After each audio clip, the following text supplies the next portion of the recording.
Well, there's quite a photo shoot taking place in Golden Gate Park, but instead of models, the muse of choice is a collection of leaves, branches, and dried flowers. Right now, the California Academy of Science is in the process of patiently digitizing their entire botany collection that dates back to the 1700s, with more than 2 million specimens.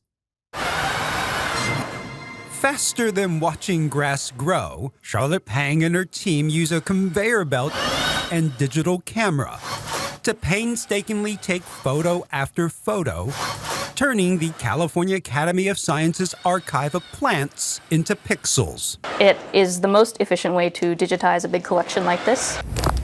A collection so big, 2.3 million specimens. To understand the enormity of the project, just take a walk with Dr. Sarah Jacobs. This family always catches my eye. And you'll understand her love of botany. The fruits of these flowers tend to have really cool hairs or trichomes, some of which have glands. They usually give us a cue or a clue what species an individual is.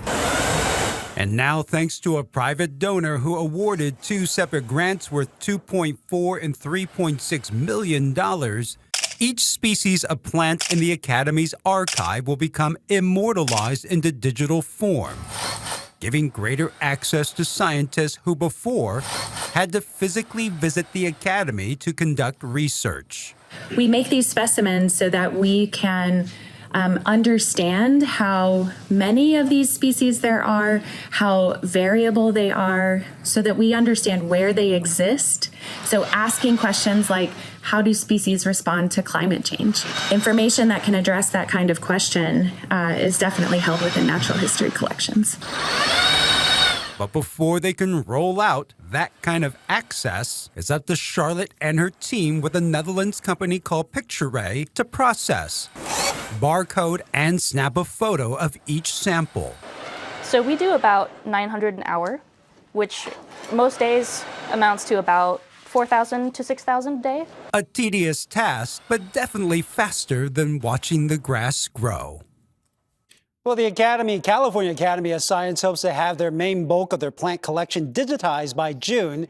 They also say that digital archive will help preserve critical research for a very fragile collection. During the 1906 earthquake, the Academy lost a huge portion of their plant archive when 300,000 samples were burned during the fires.